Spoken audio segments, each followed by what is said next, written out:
Recording by Avai. The Art of Public Speaking by Dale Carnegie and Joseph Burke Esenwein. Chapter 22.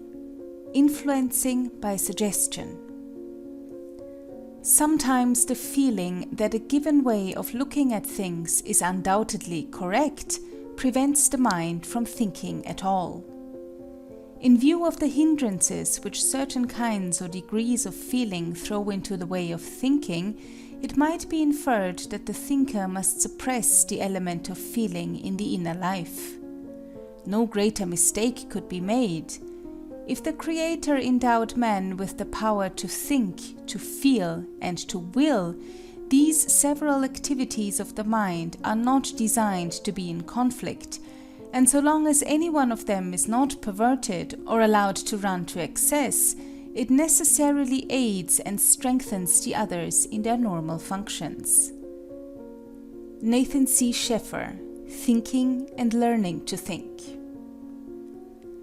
When we weigh, compare, and decide upon the value of any given ideas, we reason.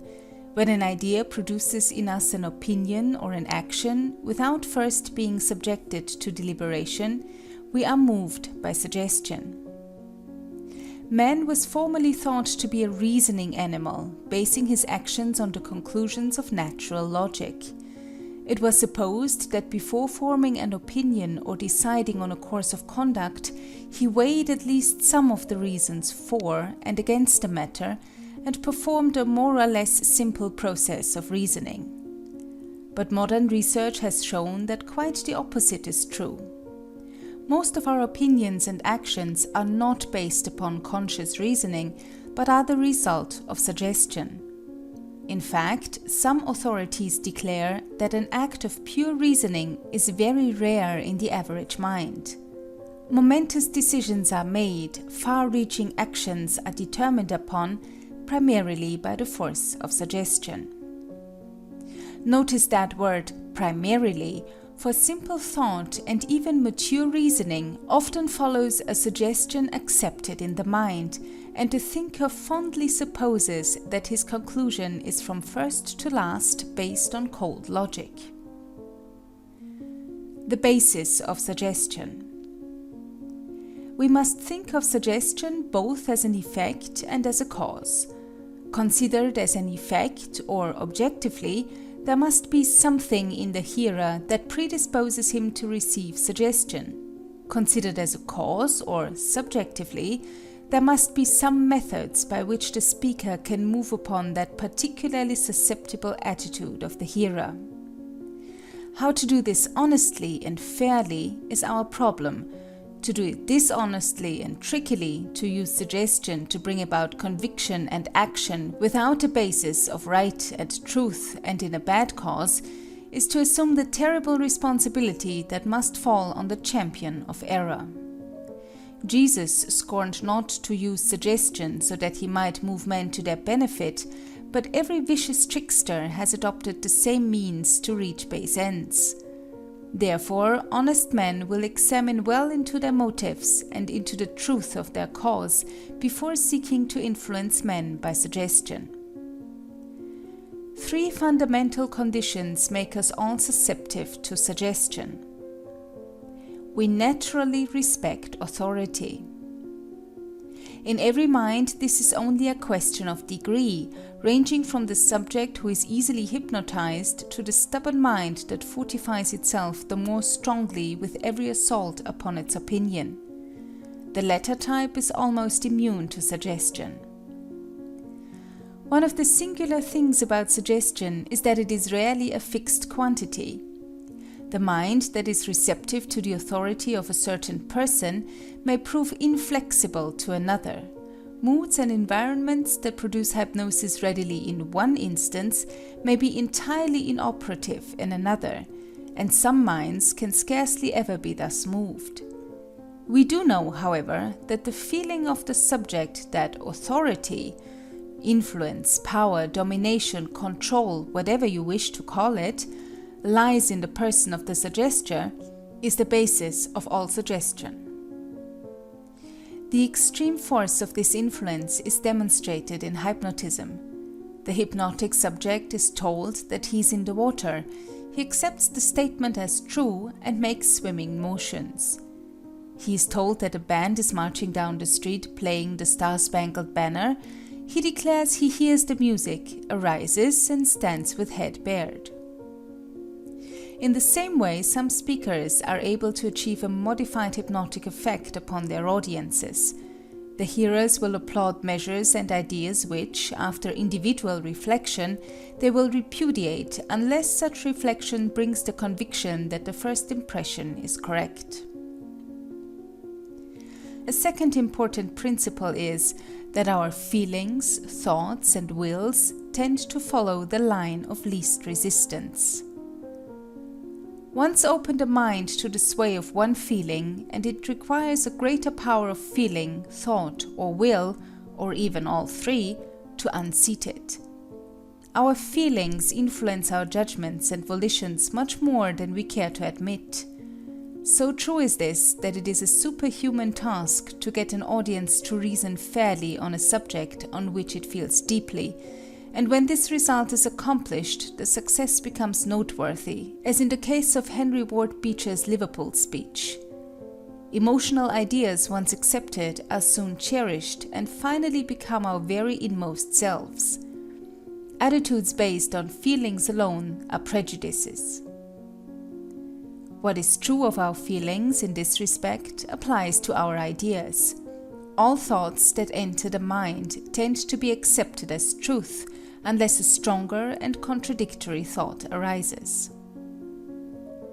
The speaker skilled in moving men to action manages to dominate the minds of his audience with his thoughts by subtly prohibiting the entertaining of ideas hostile to his own. Most of us are captured by the latest strong attack, and if we can be induced to act while under the stress of that last insistent thought, we lose sight of counter-influences. The fact is that almost all our decisions, if they involve thought at all, are of this sort. At the moment of decision, the course of action then under contemplation usurps the attention, and conflicting ideas are dropped out of consideration. The head of a large publishing house remarked only recently that 90% of the people who bought books by subscription never read them. They buy because the salesman presents his wares so skillfully that every consideration but the attractiveness of the book drops out of the mind, and that thought prompts action. Every idea that enters the mind will result in action unless a contradictory thought arises to prohibit it. Think of singing the musical scale and it will result in your singing it unless the counter thought of its futility or absurdity inhibits your action. If you bandage and doctor a horse's foot, he will go lame. You cannot think of swallowing without the muscles used in that process being affected. You cannot think of saying hello without a slight movement of the muscles of speech. To warn children that they should not put beans up their noses is the surest method of getting them to do it. Every thought called up in the mind of your audience will work either for or against you. Thoughts are not dead matter, they radiate dynamic energy. The thoughts all tend to pass into action.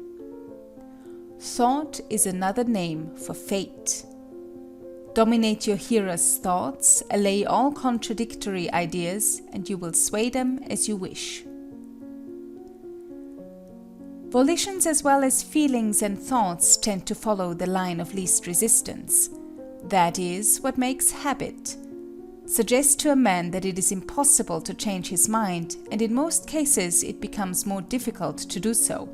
The exception is the man who naturally jumps to the contrary. Counter-suggestion is the only way to reach him.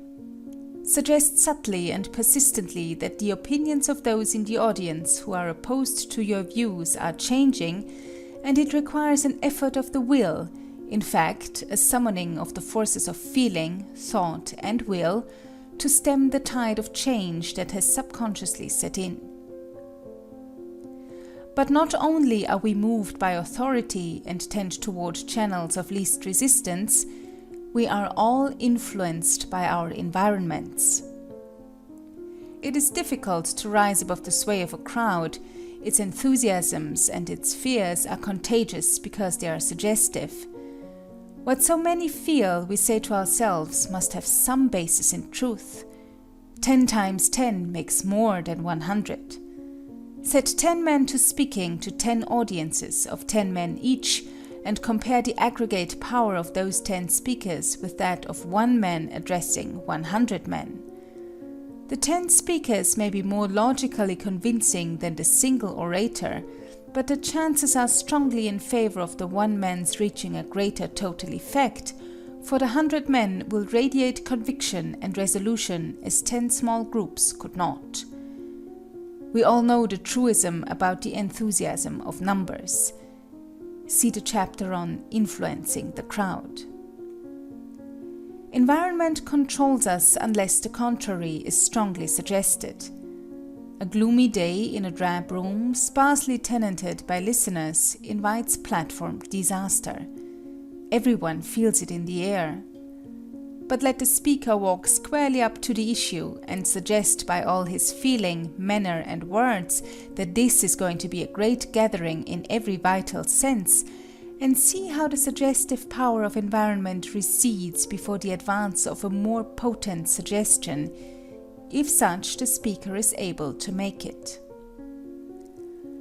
Now these 3 factors, respect for authority, tendency to follow lines of least resistance, and susceptibility to environment, all help to bring the auditor into a state of mind favorable to suggestive influences, but they also react on the speaker, and now we must consider those personally causative or subjective forces which enable him to use suggestion effectively.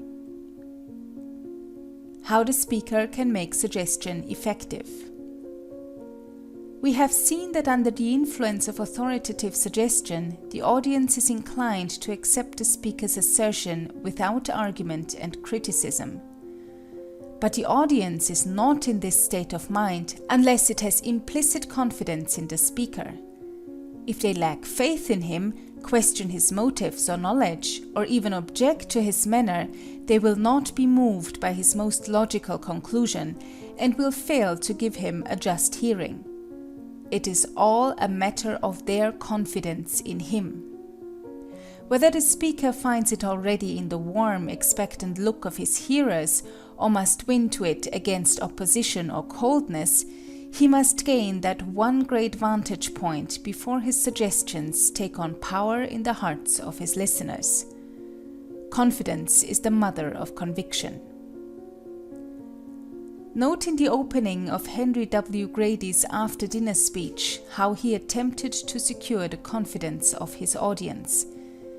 He created a receptive atmosphere by a humorous story, expressed his desire to speak with earnestness and sincerity, acknowledged the vast interests involved, deprecated his untried arm, and professed his humility. Would not such an introduction give you confidence in the speaker unless you were strongly opposed to him? And even then, would it not partly disarm your antagonism? Mr. President, bidden by your invitation to a discussion of the race problem, forbidden by occasion to make a political speech, I appreciate in trying to reconcile orders with propriety the perplexity of the little maid, who, bidden to learn to swim, was yet adjured, "Now go, my darling, hang your clothes on a hickory limb, and don't go near the water." The stoutest apostle of the Church, they say, is the missionary, and the missionary, wherever he unfurls his flag, will never find himself in deeper need of unction and address than I, bidden tonight to plant the standard of a Southern Democrat in Boston's banquet hall, and to discuss the problem of the races in the home of Phillips and of Sumner. But, Mr. President, if a purpose to speak in perfect frankness and sincerity, if earnest understanding of the vast interests involved, if a consecrating sense of what disaster may follow further misunderstanding and estrangement, If these may be counted to steady undisciplined speech and to strengthen an untried arm, then, sir, I shall find the courage to proceed. Note also Mr. Bryan's attempt to secure the confidence of his audience in the following introduction to his Cross of Gold speech, delivered before the National Democratic Convention in Chicago, 1896. He asserts his own inability to oppose the distinguished gentleman, he maintains the holiness of his cause, and he declares that he will speak in the interest of humanity, well knowing that humanity is likely to have confidence in the champion of their rights. This introduction completely dominated the audience, and the speech made Mr. Bryan famous. Mr. Chairman and Gentlemen of the Convention, I would be presumptuous indeed to present myself against the distinguished gentleman to whom you have listened if this were a mere measuring of abilities, but this is not a contest between persons. The humblest citizen in all the land, when clad in the armor of a righteous cause, is stronger than all the hosts of error. I come to speak to you in defense of a cause as holy as the cause of liberty, the cause of humanity. Some speakers are able to beget confidence by their very manner, while others cannot. To secure confidence, be confident. How can you expect others to accept a message in which you lack, or seem to lack, faith yourself? Confidence is as contagious as disease. Napoleon rebuked an officer for using the word impossible in his presence. The speaker who will entertain no idea of defeat begets in his hearers the idea of his victory. Lady Macbeth was so confident of success that Macbeth changed his mind about undertaking the assassination. Columbus was so certain in his mission that Queen Isabella pawned her jewels to finance his expedition. Assert your message with implicit assurance, and your own belief will act as so much gunpowder to drive it home. Advertisers have long utilized this principle. The machine you will eventually buy. Ask the man who owns one. Has the strength of Gibraltar. Are publicity slogans so full of confidence that they give birth to confidence in the mind of the reader. It should, but may not, go without saying that confidence must have a solid ground of merit, or there will be a ridiculous crash. It is all very well for the spellbinder to claim all the precincts. The official count is just ahead. The reaction against overconfidence and oversuggestion ought to warn those whose chief asset is mere bluff. A short time ago, a speaker arose in a public speaking club and asserted that grass would spring from wood ashes sprinkled over the soil without the aid of seed. This idea was greeted with a laugh, but the speaker was so sure of his position that he reiterated the statement forcefully several times and cited his own personal experience as proof.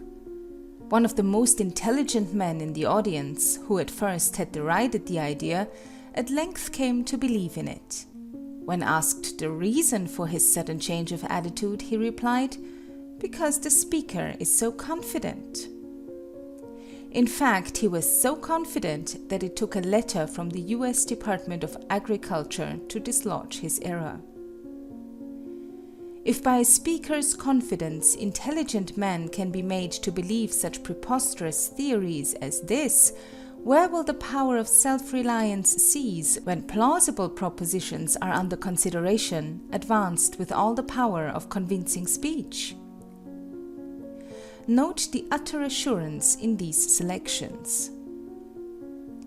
I know not what course others may take, but as for me, give me liberty or give me death. Patrick Henry. I ne'er will ask ye quarter, and I ne'er will be your slave, but I'll swim the sea of slaughter till I sink beneath its wave. Patton. Come one, come all, This rock shall fly from its firm base as soon as I. Sir Walter Scott. Invictus. Out of the night that covers me, black as the pit from pole to pole, I thank whatever gods may be for my unconquerable soul. In the fell clutch of circumstance, I have not winced nor cried aloud. Under the bludgeonings of chance, my head is bloody but unbowed. Beyond this place of wrath and tears looms but the horror of the shade, and yet the menace of the years finds and shall find me unafraid. It matters not how strait the gate, how charged with punishments the scroll, I am the master of my fate, I am the captain of my soul. William Ernest Henley. Authority is a factor in suggestion. We generally accept as truth and without criticism the words of an authority. When he speaks, contradictory ideas rarely arise in the mind to inhibit the action he suggests. A judge of the Supreme Court has the power of his words multiplied by the virtue of his position. The ideas of the U.S. Commissioner of Immigration on his subject are much more effective and powerful than those of a soap manufacturer, though the latter may be an able economist. This principle also has been used in advertising. We are told that the physicians to 2 kings have recommended Sanatogen. We are informed that the largest bank in America, Tiffany & Co., and the State, War and Navy departments all use the Encyclopaedia Britannica. The shrewd promoter gives stock in his company to influential bankers or businessmen in the community in order that he may use their examples as a selling argument. If you wish to influence your audience through suggestion, if you would have your statements accepted without criticism or argument, you should appear in the light of an authority, and be one. Ignorance and credulity will remain unchanged unless the suggestion of authority be followed promptly by facts. Don't claim authority unless you carry your license in your pocket. Let reason support the position that suggestion has assumed. Advertising will help to establish your reputation. It is up to you to maintain it. One speaker found that his reputation as magazine writer was a splendid asset as a speaker. Mr. Bryan's publicity, gained by 3 nominations for the presidency and his position as Secretary of State, helps him to command large sums as a speaker. But, back of it all, he is a great speaker. Newspaper announcements, all kinds of advertising, formality, impressive introductions, all have the capital effect on the attitude of the audience. But how ridiculous are all these if a toy pistol is advertised as a 16-inch gun? Note how authority is used in the following to support the strength of the speaker's appeal. Professor Alfred Russel Wallace has just celebrated his 90th birthday. Sharing with Charles Darwin the honor of discovering evolution, Professor Wallace has lately received many and signal honors from scientific societies. At the dinner given him in London, his address was largely made up of reminiscences. He reviewed the progress of civilization during the last century and made a series of brilliant and startling contrasts between the England of 1813 and the world of 1913. He affirmed that our progress is only seeming and not real. Professor Wallace insists that the painters, the sculptors, the architects of Athens and Rome were so superior to the modern man that the very fragments of their marbles and temples are the despair of the present-day artists. He tells us that man has improved his telescope and spectacles, but that he is losing his eyesight, that man is improving his looms, but stiffening his fingers, improving his automobile and his locomotive, but losing his legs, improving his foods, but losing his digestion. He adds that the modern white slave traffic, orphan asylums, and tenement house life in factory towns make a black page in the history of the 20th century. Professor Wallace's views are reinforced by the report of the Commission of Parliament on the causes of the deterioration of the factory class people. In our own country, Professor Jordan warns us against war, intemperance, overworking, underfeeding of poor children, and disturbs our contentment with his harvest of blood. Professor Jenks is more pessimistic. He thinks that the pace, the climate, and the stress of city life have broken down the Puritan stock, that in another century our old families will be extinct, and that the flood of immigration means a Niagara of muddy waters fouling the pure springs of American life. In his address in New Haven, Professor Kellogg calls the role of the science of race degeneracy and tells us that this deterioration even indicates a trend toward race extinction. Newell Dwight Hillis. From every side come warnings to the American people. Our medical journals are filled with danger signals. New books and magazines, fresh from the press, tell us plainly that our people are fronting a social crisis. Mr. Jefferson, who was once regarded as good democratic authority, seems to have differed in opinion from the gentleman who has addressed us on the part of the minority. Those who are opposed to this proposition tell us that the issue of the paper money is a function of the bank, and that the government ought to go out of the banking business. I stand with Jefferson rather than with them, and tell them, as he did, that the issue of money is a function of government, and that the banks ought to go out of the governing business. William Jennings Bryan. Authority is the great weapon against doubt, for even its force can rarely prevail against prejudice and persistent wrong-headedness. If any speaker has been able to forge a sword that is warranted to piece such armor, let him bless humanity by sharing his secret with his platform brethren everywhere, for thus far he is alone in his glory. There is a middle ground between the suggestion of authority and the confession of weakness that offers a wide range for tact in the speaker.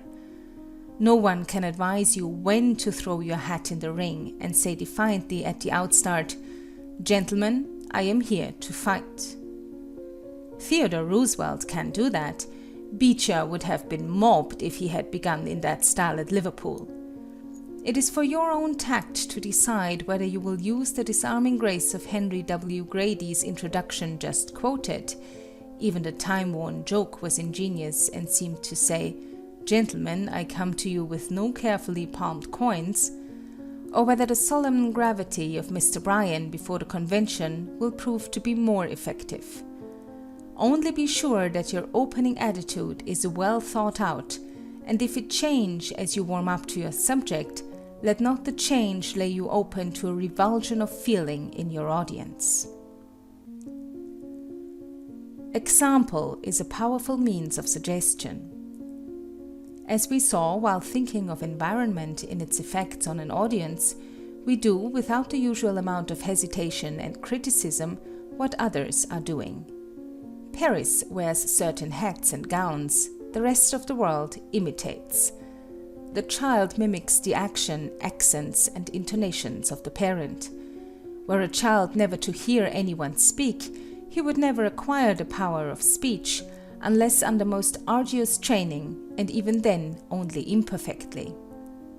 One of the biggest department stores in the United States spends fortunes on one advertising slogan.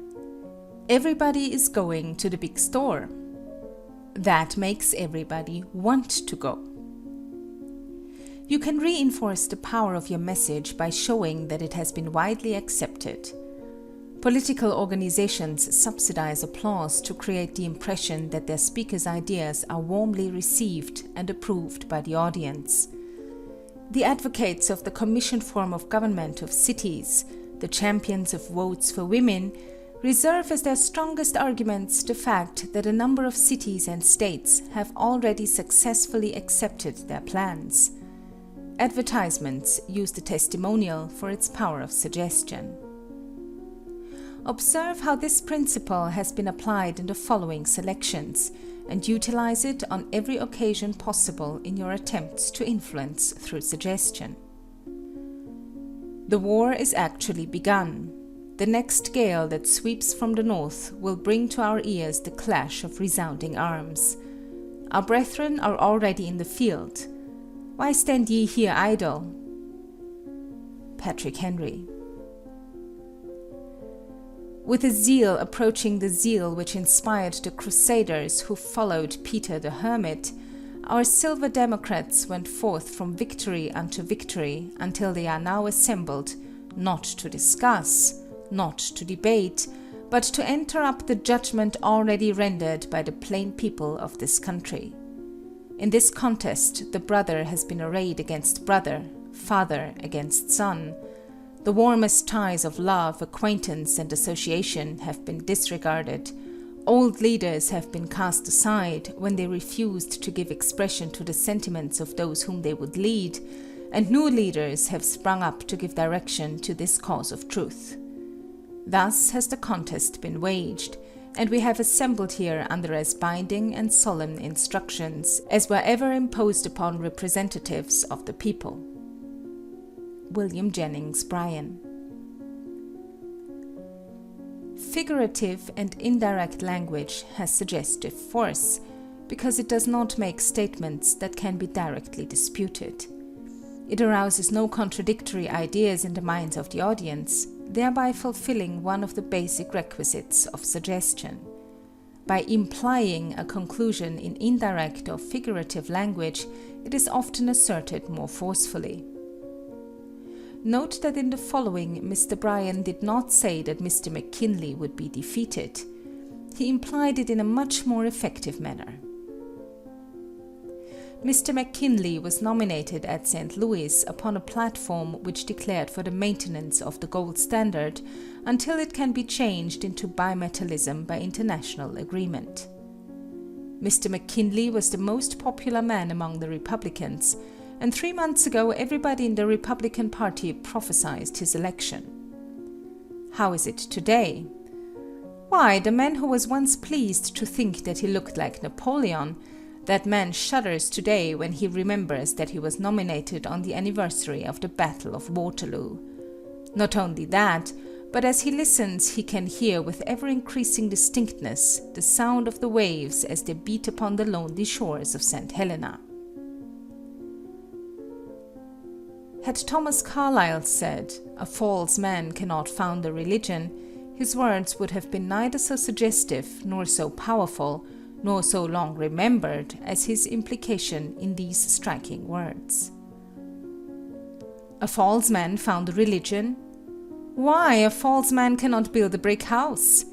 If he does not know and follow truly the properties of mortar, burnt clay, and what else he works in, it is no house that he makes, but a rubbish heap. It will not stand for 12 centuries, to lodge 180 millions, it will fall straight away. A man must conform himself to nature's laws, be verily in communication with nature and the truth of things, or nature will answer him, "No, not at all."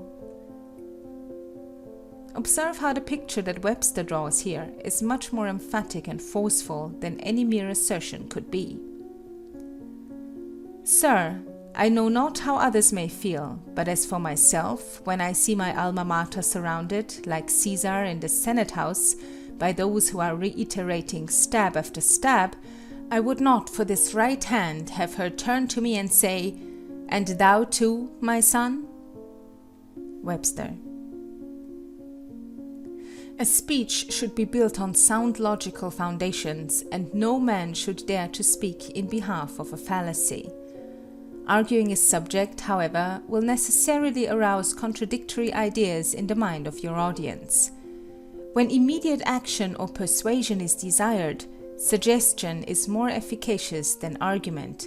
When both are judiciously mixed, the effect is irresistible. Questions and exercises. 1. Make an outline or brief of the contents of this chapter. 2. Revise the introduction to any of your written addresses with the teachings of this chapter in mind. 3. Give 2 original examples of the power of suggestion as you have observed it in each of these fields. A. Advertising. B. Politics. C. Public sentiment. 4. Give original examples of suggestive speech, illustrating 2 of the principles set forth in this chapter. 5. What reasons can you give that disprove the general contention of this chapter? 6. What reasons not already given seem to you to support it? 7. What effect do his own suggestions have on the speaker himself? 8. Can suggestion arise from the audience? If so, show how. 9. Select 2 instances of suggestion in the speeches found in the appendix. 10. Change any 2 passages in the same or other speeches so as to use suggestion more effectively. 11. Deliver those passages in the revised form. 12. Choosing your own subject, prepare and deliver a short speech largely in the suggestive style. End of section 22.